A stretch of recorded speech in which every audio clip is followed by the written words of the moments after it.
بہلول نے بتایا زیارت رسول صلی اللہ علیہ وسلم کا نسخہ۔ خلیفہ ہارون رشید نے بغداد کے تمام علماء کو دربار میں بلایا اور کہنے لگا، مجھے کوئی ایسا عمل یا نسخہ بتایا جائے کہ میرے خواب میں حضرت محمد صلی اللہ علیہ وسلم تشریف لائیں، نہیں تو تم سب کو ملک بدر کر دیا جائے گا۔ دربار میں سناٹا چھا گیا۔ اچانک بہلول بولے کہ میرے پاس ایک ایسا نسخہ موجود ہے۔ بسم اللہ الرحمن الرحیم۔ عباسی سلطنت کے عروج کا زمانہ تھا اور ہارون رشید کا دربار شان و شوکت، علم و فضل اور جاہ و جلال کا مرکز سمجھا جاتا تھا۔ بغداد کی فضا میں اس کے عدل و اقتدار کی دھوم تھی۔ محل کے ستونوں پر سنہری نقوش چمکتے تھے۔ دربار میں وزراء، عمرا، قاضی اور سپہ سالار با ادب صفے باندھے کھڑے رہتے تھے اور ہر طرف خاموشی اور رعب کا عالم ہوتا تھا۔ اسی دن خلیفہ تخت خلافت پر جلوہ افروز تھا اور رعایا کے مسائل سنے جا رہے تھے کہ اچانک دربار کے دروازے پر ایک عجیب سا شور ہوا۔ محافظوں نے دیکھا کہ سادہ لباس پہنے، بال بکھرے، آنکھوں میں عجیب سی چمک لیے ایک شخص بے تکلفی سے اندر چلا آ رہا ہے۔ وہ کوئی اور نہیں بلکہ شہر کا معروف درویش بہلول دانا تھا، جسے لوگ بظاہر دیوانہ سمجھتے تھے، مگر اس کی باتوں میں ایسی حکمت ہوتی تھی جو بڑے بڑے داناؤں کو سوچنے پر مجبور کر دیتی تھی۔ محافظ اسے روکنا چاہتے تھے مگر خلیفہ نے ہاتھ کے اشارے سے منع کر دیا، کیونکہ وہ بہلول کی باتوں سے واقف تھا اور اس کے انداز میں چھپی سچائی کو پہچانتا تھا۔ بہلول سیدھا دربار کے بیچوں بیچ آیا اور بغیر جھکے زمین پر بیٹھ گیا۔ درباریوں کے چہرے پر ناگواری پھیل گئی، مگر خلیفہ مسکرا کر بولا، اے بہلول، آج کس خیال میں ہو؟ بہلول نے ادھر ادھر دیکھا اور محل کی چھت کی طرف نظریں اٹھا کر بولا، امیر المومنین، میں سوچ رہا ہوں کہ یہ محل کس کا ہے۔ خلیفہ نے کہا، ظاہر ہے خلافت کا ہے اور خلافت میرے سپرد ہے۔ بہلول نے معصومیت سے پوچھا، آپ کے بعد کس کا ہوگا؟ خلیفہ چند لمحے خاموش ہوا، پھر بولا، میرے بیٹوں کا۔ بہلول نے پھر سوال کیا، اور ان کے بعد؟ خلیفہ نے کہا، پھر ان کی اولاد کا۔ بہلول مسکرایا اور بولا، تو گویا یہ محل ایک مسافر خانہ ہوا جہاں ہر شخص کچھ دن قیام کرتا ہے اور پھر آگے بڑھ جاتا ہے۔ دربار میں سرگوشیاں ہونے لگیں۔ خلیفہ نے بات بدلنے کے لیے پوچھا، بہلول، تم کیا کہنا چاہتے ہو؟ بہلول نے مٹھی بھر مٹی اٹھائی جو اس نے نہ جانے کہاں سے نکالی تھی اور بولا، امیر المومنین، آخر کار ہم سب کا ٹھکانہ یہی مٹی ہے۔ یہ تخت، یہ تاج، یہ پہرے دار سب یہیں رہ جائیں گے اور انسان تنہا اپنی قبر میں جائے گا۔ خلیفہ کے چہرے کا رنگ بدلنے لگا مگر وہ سنجیدہ ہو کر بولا، تم ہمیں خوف دلا رہے ہو؟ بہلول نے کہا، نہیں، میں تو صرف آئینہ دکھا رہا ہوں۔ اگر آپ اس محل کو ہمیشہ کا گھر سمجھ بیٹھے تو یہ دھوکہ ہے، اور اگر اسے امانت سمجھیں تو یہی نجات کا راستہ ہے۔ دربار پر خاموشی طاری ہو گئی۔ بہلول نے مزید کہا، امیر المومنین، اگر آج آپ کو یہ خبر ملے کہ آپ کو کل اس دنیا سے جانا ہے تو کیا آپ اسی اطمینان سے اس تخت پر بیٹھے رہیں گے؟ خلیفہ کے لب خشک ہو گئے اور اس نے نظریں جھکا لی۔ بہلول نے نرم لہجے میں کہا، اقتدار کی اصل شان عدل میں ہے۔ اگر عدل ہوگا تو یہ تخت آپ کے لیے باعث رحمت بنے گا، اور اگر ظلم ہوگا تو یہی تخت قیامت کے دن بوجھ بن جائے گا۔ درباری ساکت تھے اور خلیفہ گہری سوچ میں ڈوبا ہوا تھا۔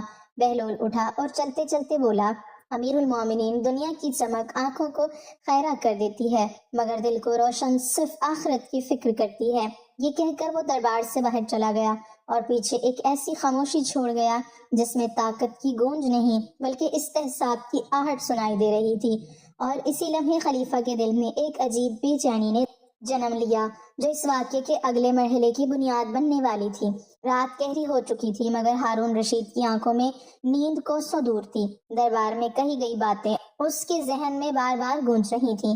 محل کی دیواریں جو دن میں فخر و اقتدار کی علامت لگتی تھیں اب اسے خاموش گواہوں کی طرح محسوس ہو رہی تھیں۔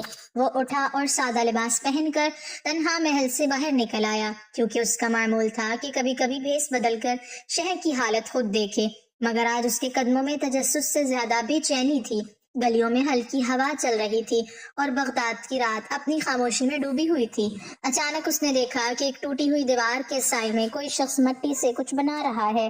قریب جا کر دیکھا تو وہ بہلول دانا تھا جو بچوں کی طرح زمین پر چھوٹے چھوٹے مٹی کے ڈھیر لگا کر انہیں محلوں کی شکل دے رہا تھا۔ خلیفہ نے حیرت سے پوچھا، بہلول، یہ کیا کر رہے ہو؟ بہلول نے سر اٹھائے بغیر جواب دیا، محل بنا رہا ہوں۔ خلیفہ نے قدرے طنزی لہجے میں کہا، کیا یہ محل بھی چند دن کے مہمانوں کے لیے ہیں؟ بہلول مسکرایا اور بولا، نہیں امیر المومنین، یہ وہ محل ہیں جو لوگ اپنے اعمال سے آخرت میں بناتے ہیں، پھر اس نے ایک مٹی کا ڈھیر گرا دیا اور کہا، اور یہ وہ محل ہیں جو ظلم اور غرور سے خود ہی ڈھہ جاتے ہیں۔ خلیفہ خاموشی سے اس کے پاس بیٹھ گیا اور بولا، کیا تم سمجھتے ہو کہ میں نے ظلم کیا ہے؟ بہلول نے براہ راست جواب دینے کے بجائے سوال کیا، کیا آپ کو یقین ہے کہ آپ کے ہر فیصلے میں کسی مظلوم کی آہ شامل نہیں؟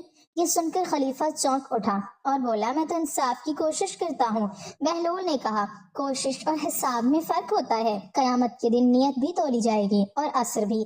اگر کسی کی فریاد آپ تک نہ پہنچی تو کیا وہ فریاد ختم ہو گئی یا آسمان تک چلی گئی؟ خلیفہ کے دل پر یہ الفاظ تیر کی طرح لگے۔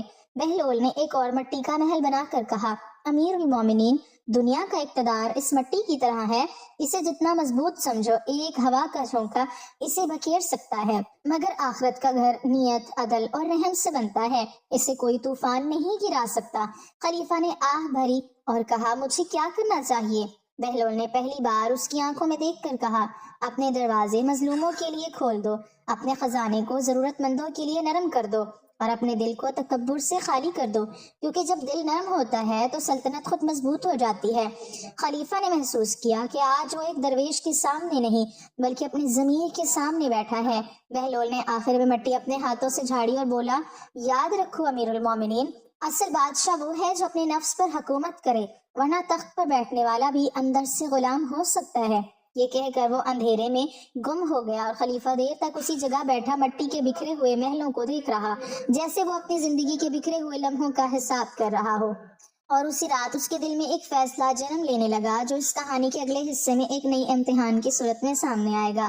اگلی صبح دربار کا منظر ہمیشہ کی طرح پرشکوہ تھا، مگر آج فضا میں ایک غیر محسوس سنجیدگی تھی، کیونکہ ہارون رشید کے چہرے پر وہی شان ضرور تھی، مگر آنکھوں میں ایک نئی فکر کی جھلک نمایاں تھی۔ اس نے حکم دیا کہ آج عام لوگوں کی شکایات براہ راست سنی جائیں اور دربار کے دروازے پر خاص و عام کے لیے کھول دیے جائیں۔ وزراء ایک دوسرے کو حیرت سے دیکھنے لگے، کیونکہ ایسا اہتمام کم ہی ہوتا تھا۔ تھوڑی دیر میں ایک بوڑھی عورت لائی گئی جس کے کپڑے سادہ اور چہرہ فکر و مشقت سے جھریوں بھرا تھا۔ اس نے کانپتی آواز میں عرض کیا کہ اس کے بیٹے کی زمین ایک با اثر شخص نے ہتھیا لی ہے اور اسے انصاف نہیں مل رہا۔ دربار میں خاموشی چھا گئی، کیونکہ جس شخص کا نام لیا گیا وہ سلطنت کا اثر و رسوخ رکھنے والا امیر تھا۔ خلیفہ نے فوراً اسے طلب کرنے کا حکم دیا۔ امیر آیا تو بڑے اعتماد سے کھڑا ہو گیا اور بولا، یہ عورت جھوٹ بولتی ہے، زمین میری ہے، کاغذات میرے پاس ہیں۔ بوڑھی عورت رونے لگی اور کہنے لگی، میرے پاس کاغذ نہیں مگر سچ ہے۔ خلیفہ کے دل میں رات کی باتیں گونج اٹھیں، جب بہلول دانا نے کہا تھا کہ فریاد اگر آپ تک نہ پہنچے تو بھی آسمان تک ضرور جاتی ہے۔ اس نے گہری سانس لی اور حکم دیا کہ زمین کی مکمل تحقیق کی جائے اور گواہوں کو پیش کیا جائے۔ درباریوں کو اندازہ ہو گیا کہ آج فیصلہ محض طاقت پر نہیں ہوگا۔ تحقیق شروع ہوئی تو آہستہ آہستہ حقیقت سامنے آنے لگی کہ واقعی بوڑھی عورت کا بیٹا کمزور تھا اور امیر نے اثر و رسوخ سے زمین اپنے نام کروا لی تھی۔ دربار میں کھلبلی مچ گئی، امیر کے چہرے کا رنگ اڑ گیا۔ خلیفہ نے سخت لہجے میں کہا، اقتدار امانت ہے اور امانت میں خیانت کرنے والا چاہے کتنا ہی قریب کیوں نہ ہو سزا پائے گا۔ اس نے زمین فوراً واپس کرنے اور امیر کو جرمانہ ادا کرنے کا حکم دیا۔ بوڑھی عورت کی آنکھوں میں آنسو تھے، مگر اس بار وہ شکر کے تھے۔ دربار ختم ہوا تو خلیفہ نے تنہائی میں سوچا کہ اگر بہلول کی باتیں دل پر اثر نہ کرتی تو شاید آج فیصلہ مختلف ہوتا۔ اسی وقت دربار کے دروازے کے پاس ایک مانوس سی آواز آئی جو کہہ رہی تھی، امیر المومنین، آج ایک محل مضبوط ہو گیا۔ خلیفہ نے پلٹ کر دیکھا تو وہی سادہ لباس میں کھڑا بہلول مسکرا رہا تھا۔ خلیفہ نے قریب آ کر آہستہ سے کہا، کیا تم نے سب کچھ دیکھ لیا؟ بہلول نے جواب دیا، میں نے کچھ نہیں دیکھا، بس عدل کی خوشبو محسوس کی ہے، اور جہاں عدل کی خوشبو ہو وہاں رحمت کے فرشتے خود آ جاتے ہیں۔ خلیفہ کے دل پر ایک عجیب سکون اترا، مگر بہلول نے فوراً اضافہ کیا، یاد رکھو ایک فیصلہ کافی نہیں ہوتا، امتحان بار بار آتا ہے۔ آج تم نے ایک مظلوم کا حق لوٹایا ہے، کل شاید تمہیں اپنے نفس کے خلاف فیصلہ کرنا پڑے۔ خلیفہ نے سنجیدگی سے سر ہلایا اور محسوس کیا کہ اصل جنگ باہر کے دشمنوں سے نہیں بلکہ اندر کے غرور سے ہے۔ بہلول چلتے چلتے رک گیا اور بولا، امیر المومنین، جب تک تخت تمہارے ہاتھ میں ہے اسے عدل سے تھامے رکھو، کیونکہ جس دن یہ ہاتھ ڈھیلے پڑ گئے وہی تخت تمہیں گرا بھی سکتا ہے۔ یہ کہہ کر وہ بھیڑ میں گم ہو گیا اور خلیفہ دیر تک اس کے الفاظ پر غور کرتا رہا۔ اسے اندازہ ہو چکا تھا کہ یہ محض نصیحتوں کا سلسلہ نہیں بلکہ اس کی روح کی تربیت کا آغاز ہے، اور ابھی اس امتحان کی ایک اور کڑی باقی تھی جو اس واقعے کو اس کے اصل عروج تک پہنچانے والی تھی۔ چند دن گزرے تو سلطنت کے خزانے اور مالی معاملات کا جائزہ پیش کیا گیا۔ دربار میں سونے اور چاندی کے ڈھیر، مال غنیمت کے اندراجات اور محصولات کی فہرستیں رکھی تھیں۔ وزراء فخر سے بتا رہے تھے کہ بیت المال بھر چکا ہے اور اطراف سلطنت سے بے شمار خزانے آ رہے ہیں۔ ہارون رشید بظاہر مطمئن تھا، مگر اس کے دل میں کہیں وہی الفاظ گونج رہے تھے کہ اصل بادشاہ وہ ہے جو اپنے نفس پر حکومت کرے۔ اسی لمحے دربار کے ایک کونے میں ہلچل ہوئی اور سادہ لباس میں وہی مانوس چہرہ دکھائی دیا۔ بہلول دانا آہستہ آہستہ چلتا ہوا آگے بڑھا۔ اس کے ہاتھ میں ایک پرانا سا پیالہ تھا۔ درباریوں نے ناگواری سے دیکھا مگر خلیفہ نے اسے قریب آنے دیا۔ بہلول نے بیت المال کے ڈھیروں کی طرف اشارہ کرتے ہوئے پوچھا، امیر المومنین، یہ سب کس کا ہے؟ خلیفہ نے جواب دیا، یہ مسلمانوں کا مال ہے جو امانت کے طور پر میرے سپرد ہے۔ بہلول نے پیالہ آگے بڑھا کر کہا، اگر یہ امانت ہے تو اس میں سے ایک پیالہ مجھے بھی دے دو۔ درباریوں کے چہرے سرخ ہو گئے اور کسی نے کہا، یہ درویش مذاق کر رہا ہے۔ مگر خلیفہ نے خاموشی سے پوچھا، تم اس کا کیا کرو گے؟ بہلول نے کہا، میں اسے اپنے ساتھ قبر میں لے جاؤں گا۔ دربار میں کہا بلند ہوا مگر بہلول نے سنجیدگی سے کہا، کیوں ہنستے ہو تم سب؟ کیا تم میں سے کوئی اپنا مال قبر میں لے گیا ہے یا لے جائے گا؟ خاموشی چھا گئی۔ بہلول نے زمین پر بیٹھ کر پیالہ رکھ دیا اور بولا، امیر المومنین، جس مال کو تم اپنا سمجھتے ہو وہ تمہارے جانے کے بعد کسی اور کا ہو جائے گا۔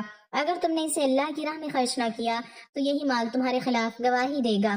خلیفہ نے یہی نظر سے خزانے کی طرف دیکھا اور پوچھا، پھر کیا کیا جائے؟ بہلول نے کہا، خزانہ بھرنے سے سلطنت مضبوط نہیں ہوتی، دل جیتنے سے ہوتی ہے۔ اگر اس مال میں یتیم کا حق، بیوہ کا سہارا اور مسافر کی راحت شامل ہو جائے تو یہی خزانہ تمہارے لیے روشنی بن جائے گا، ورنہ سونے کی چمک آنکھوں کو خیرہ کر کے دل کو اندھا کر دیتی ہے۔ خلیفہ نے اسی وقت حکم دیا کہ بیت المال کا ایک بڑا حصہ غریبوں، یتیموں اور محتاجوں میں تقسیم کیا جائے اور شہروں میں لنگر اور مسافر خانے قائم کیے جائیں۔ دربار میں ایک نئی سنجیدگی پھیل گئی۔ بہلول نے مسکرا کر کہا، آج ایک اور محل مضبوط ہو گیا، مگر یاد رکھو امیر المومنین، سب سے بڑا خزانہ نرم دل ہے۔ اگر دل سخت ہو جائے تو سونا بھی پتھر بن جاتا ہے۔ خلیفہ نے محسوس کیا کہ واقعی دولت کا امتحان تلوار کے امتحان سے زیادہ سخت ہے۔ بہلول اٹھا اور چلتے چلتے بولا، تم نے مال بانٹ دیا مگر ابھی ایک چیز باقی ہے۔ خلیفہ نے چونک کر پوچھا، وہ کیا؟ بہلول نے پلٹ کر کہا، اپنے دل سے تکبر نکال دو، کیونکہ جب تک دل خالی نہ ہو رحمت اس میں ٹھہرتی نہیں۔ یہ کہہ کر وہ دربار سے نکل گیا اور پیچھے سوچوں کا ایک طوفان چھوڑ گیا۔ خلیفہ دیر تک خاموش بیٹھا رہا اور اسے محسوس ہوا کہ اب اس واقعے کی آخری کڑی باقی ہے جہاں اسے اپنے آپ سے سب سے بڑا سوال کرنا ہوگا، اور وہ لمحہ قریب آ چکا تھا جب فیصلہ تخت پر نہیں بلکہ دل میں ہونا تھا۔ کچھ عرصہ بعد ایک رات ایسی آئی جب آسمان پر بادل چھائے ہوئے تھے اور شہر کی فضا غیر معمولی سنجیدگی میں ڈوبی ہوئی تھی۔ اسی رات ہارون رشید نے فیصلہ کیا کہ وہ تنہا شہر کے مضافات کی طرف جائے گا جہاں عام لوگ خاموشی سے اپنی زندگیاں گزارتے ہیں۔ وہ سادہ لباس میں نکلا اور لمبی مسافت طے کر کے ایک قبرستان کے قریب پہنچا۔ وہاں ٹھنڈی ہوا چل رہی تھی اور خاموش قبریں گویا بے آواز نصیحت کر رہی تھیں۔ اچانک اس نے دیکھا کہ ایک قبر کے پاس کوئی شخص بیٹھا ہے جو مٹی کو ہاتھ سے درست کر رہا ہے اور زہر لب کچھ کہہ رہا ہے۔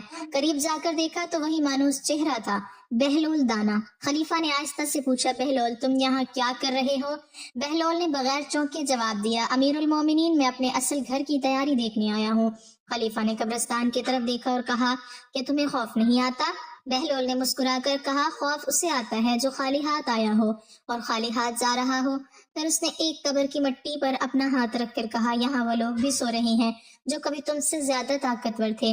ان کے پاس لشکر تھے، خزانے تھے، نام تھے، مگر آج سب برابر ہیں۔ خلیفہ کے دل میں لرزش سی پیدا ہوئی۔ بہلول نے کہا، امیر المومنین، تم نے عدل کیا، مال بانٹا، دروازے کھولے، مگر اب اپنے دل سے پوچھو، کیا تم نے اپنے رب کو راضی کیا؟ کیونکہ اصل کامیابی رعایا کی تعریف نہیں بلکہ رب کی رضا ہے۔ خلیفہ کی آنکھیں نم ہو گئیں اور اس نے دھیمی آواز میں کہا، مجھے کیسے معلوم ہو کہ میں کامیاب ہوں یا نہیں؟ بہلول نے جواب دیا، جب تم تنہائی میں اپنے اعمال کو یاد کرو اور دل مطمئن ہو تو سمجھ لو راستہ درست ہے، اور اگر دل بے چین ہو تو سمجھ لو ابھی سفر باقی ہے۔ پھر وہ اچانک کھڑا ہوا اور بولا، آؤ امیر المومنین، ایک لمحے کے لیے تصور کرو کہ یہ قبر تمہاری ہے اور لوگ تمہارے بارے میں بات کر رہے ہیں۔ تم کیا سننا چاہو گے کہ وہ عادل تھا یا کہ وہ مغرور تھا؟ خلیفہ کے لب کانپ گئے اور اس کی آنکھوں سے آنسو بہنے لگے۔ اس نے کہا، میں چاہتا ہوں کہ لوگ کہیں کہ وہ عادل تھا۔ بہلول نے نرمی سے کہا، تو پھر ہر دن ایسے جیو جیسے یہ تمہارا آخری دن ہو، اور ہر فیصلہ ایسے کرو جیسے کل تمہیں جواب دینا ہے۔ یہ کہہ کر اس نے آسمان کی طرف دیکھا اور بولا، اقتدار سایہ ہے، اصل حقیقت اعمال ہے۔ خلیفہ دیر تک خاموش کھڑا رہا۔ اس رات اس کے اندر کا غرور جیسے ٹوٹ کر بکھر گیا اور اس کی جگہ ایک نئی عاجزی نے لے لی۔ جب وہ واپس محل کی طرف لوٹا تو اس کے قدموں میں وہی طاقت تھی، مگر دل میں ایک درویش کی سی نرمی تھی۔ اور یوں یہ واقعہ اپنے اختتام کو پہنچا، جہاں ایک خلیفہ نے ایک درویش سے یہ سیکھ لیا کہ تخت کی بلندی اصل نہیں بلکہ دل کی پاکیزگی اصل ہے، اور یہ سبق اس کی زندگی کا مستقل سرمایہ بن گیا۔ درباری خلیفہ ہارون رشید آج کچھ غیر معمولی جذبات اور سنجیدگی سے بھرا ہوا تھا۔ محل کے ستونوں پر سنہری نقوش چمک رہے تھے، مگر درباریوں کی آنکھوں میں خوف اور حیرت کی جھلک واضح تھی، کیونکہ خلیفہ نے سخت لہجے میں اعلان کیا کہ آج مجھے ایسا عمل یا نسخہ بتایا جائے جس سے میرے خواب میں محمد صلی اللہ علیہ وسلم کی زیارت ہو، اور اگر کوئی ناکام ہوا تو اسے فوراً ملک بدر کر دیا جائے گا۔ اس اعلان کے بعد دربار میں ایک سناٹا چھا گیا۔ ہر عالم، قاضی اور فقیہ گھبرا گئے، اپنی اپنی فہم اور علم کے مطابق مختلف مشورے دینے لگے۔ کسی نے کہا بہت زیادہ درود پڑھو، کسی نے وظیفے اور تلاوت قرآن کی مشق تجویز کی، کسی نے نفلی عبادات اور رات کی نمازیں پڑھانے کی نصیحت کی، مگر خلیفہ کے چہرے پر کوئی اطمینان نہیں تھا۔ وہ مسلسل اپنے ہاتھوں کو اپنے گھٹنوں پر رکھ کر غور کر رہے تھے اور ہر مشورہ سن کر بس سر ہلا رہے تھے۔ اچانک دربار کے دروازے پر ہلچل ہوئی، تمام درباری چونک اٹھے اور محافظوں نے ہاتھ بلند کر کے رکنے کا اشارہ کیا، مگر خلیفہ نے خاموشی سے دیکھ کر اجازت دے دی۔ سادہ لباس اور بکھری ہوئی حالت میں وہی مانوس چہرہ بہلول دانا دربار میں داخل ہوا۔ وہ بغیر کسی روب و دبدبے کے سیدھا خلیفہ کے سامنے کھڑا ہو گیا۔ درباری حیرت زدہ رہ گئے۔ خلیفہ نے سنجیدہ انداز میں پوچھا، بہلول، تم یہاں کیا کر رہے ہو؟ بہلول نے معصومیت بھری مسکراہٹ کے ساتھ جواب دیا، میں نے سنا ہے کہ آپ کو خواب میں زیارت نبی صلی اللہ علیہ وسلم کی طلب ہے۔ خلیفہ نے سر ہلا کر کہا، ہاں، اور میں چاہتا ہوں کہ کوئی فوری نسخہ بتائے۔ بہلول نے تھوڑا سا سکون سے کہا، میرے پاس ایک نسخہ ہے، مگر یہ آسان نہیں۔ آپ کو اپنی دنیاوی محبت، غرور اور خوف سب کچھ چھوڑنا ہوگا۔ دربار میں ایک بار پھر خاموشی چھا گئی۔ علماء کے چہرے سنجیدہ اور تھوڑے خوف زدہ ہو گئے۔ بہلول نے آگے بڑھ کر کہا، جو انسان دل و جان سے عاجزی اختیار کر لے، نفس کی تمام خواہشات پر قابو پا لے اور دنیا کی محبت سے دل آزاد کر لے، وہی انسان خواب میں نبی صلی اللہ علیہ وسلم کی زیارت کے اہل ہوتا ہے۔ خلیفہ کے دل میں ایک عجیب اضطراب پیدا ہوا۔ اس نے پوچھا، بہلول، کیا واقعی یہ ممکن ہے؟ بہلول نے سر ہلا کر کہا، ممکن ہے، مگر شرط ہے کہ ہر دن تم اپنے دل کو صاف رکھو، ہر عمل کو صرف اللہ کی رضا کے لیے کرو اور ہر دنیاوی خواہش کو پس پشت ڈال دو۔ اس کے بغیر یہ نسخہ کام نہیں کرے گا۔ خلیفہ نے غور کیا اور دربار کے چہرے سنجیدگی اور خوف سے بھر گئے، اور وہ لمحہ پورے دربار کے لیے ایک امتحان بن گیا، کیونکہ سب کو محسوس ہو گیا کہ آج خلیفہ کی آزمائش صرف خواب کی زیارت کی نہیں بلکہ اپنے نفس اور دنیاوی محبت پر قابو پانے کی ہے۔ اور یہی کہانی کا آغاز تھا، جس کے اگلے حصے میں بہلول اپنے نسخے کی تفصیل بتائے گا اور خلیفہ کو اس پر عمل کرنے کے لیے رہنمائی کرے گا۔ اگلے چند دن دربار میں ایک غیر معمولی سکون اور سنجیدگی طاری ہو گئی۔ ہارون رشید نے بہلول کی باتوں پر غور کرنا شروع کر دیا اور اپنے دل میں دنیاوی محبت، غرور اور خوف کے اثرات کا حساب لگانے لگا۔ بہلول ہر روز دربار میں آتا، خلیفہ سے ملاقات کرتا اور نرم لہجے میں رہنمائی کرتا۔ اس نے کہا، امیر المومنین، اگر تم ہر عمل میں اللہ کی رضا کو مقصد بنا لو، ہر خواہش پر قابو پا لو اور دل کی تمام بندشوں کو توڑ دو، تو خواب میں زیارت ممکن ہے۔ خلیفہ نے سنجیدگی سے پوچھا، اور عملی رہنمائی چاہی کہ کیسے ممکن ہے کہ میں ہر خواہش پر قابو پا لوں؟ بہلول نے مسکرا کر کہا، سب سے پہلے اپنے دل سے تکبر اور غرور نکالو، اپنے فیصلے صرف عدل اور حق پر کرو، رعایا کے مسائل میں دھیان رکھو اور رات کی تنہائی میں اپنے اعمال کا جائزہ لیتے رہو۔ یہ کہہ کر وہ پیچھے ہٹا اور خلیفہ کو تنہا چھوڑ دیا۔ خلیفہ رات کے اندھیروں میں بیٹھ کر اپنے دل کی گہرائیوں میں جھانکتا رہا۔ اس کے ذہن میں بہلول کے الفاظ گونج رہے تھے کہ ہر دن ایسا جیو جیسے یہ تمہارا آخری دن ہو، اور ہر عمل ایسا کرو جیسے کل اللہ کی بارگاہ میں جواب دینا ہے۔ دن گزرتے گئے اور خلیفہ نے حقیقی عاجزی اختیار کرنا شروع کر دی۔ اس نے خزانے میں موجود مال کی تقسیم میں عدل اور رحمت کا دھیان رکھا۔ رعایا کے ساتھ شفقت اور انکساری سے پیش آیا۔ ہر فقیہ اور عالم جو پہلے دربار میں خوف سے رہتا تھا اب حیرت سے دیکھتا کہ خلیفہ واقعی اپنے دل کو صاف کرنے میں لگا ہے۔ بہلول ایک دن پھر دربار میں آیا اور بولا، امیر المومنین، اب تم خواب کی زیارت کے اہل ہو، مگر یاد رکھو اصل مقصد زیارت نہیں بلکہ دل کی پاکیزگی ہے۔ تمہارے اعمال اور نیت کی صفائی ہی اصل خزانہ ہے۔ اس کے بعد خلیفہ کی راتیں سکون سے گزری اور ایک دن اسے خواب میں وہ شرف حاصل ہوا جس کا وعدہ بہلول نے دیا تھا۔ وہ خواب میں حضرت محمد صلی اللہ علیہ وسلم کی زیارت کرنے کا شرف حاصل کر سکا، مگر سب سے بڑا سبق یہ تھا کہ تخت اور دولت کی بلندی کے باوجود دل کی عاجزی، اعمال کی صفائی اور اللہ کی رضا پر چلنے والا انسان ہی واقعی کامیاب ہوتا ہے۔ اور یوں یہ واقعہ اپنے منتقی اختتام کو پہنچا، جہاں خلیفہ نے بہلول کے حکمت و نصیحت کو اپنی زندگی کی بنیاد بنا لیا اور دربار کے تمام لوگ اس سبق کو ہمیشہ یاد رکھتے ہوئے واپس چلے گئے۔ اللہ ہمیں اپنے اعمال میں خلوص عطا فرمائے اور ہمارے دل کو دنیا کی محبت سے پاک کر کے عاجزی اور نیت کی صفائی عطا فرمائے۔ اللہ ہمیں اپنے نبی صلی اللہ علیہ وسلم کی زیارت اور قرب کی سعادت نصیب فرمائے اور ہمیں وہ روشنی عطا کرے جو دل و جان کو سکون اور زندگی کو کامیابی کی راہ دکھائے، آمین۔ ناظرین، کمنٹ باکس میں اللہ تعالیٰ کے 99 ناموں میں سے ایک نام ضرور ٹائپ کریں۔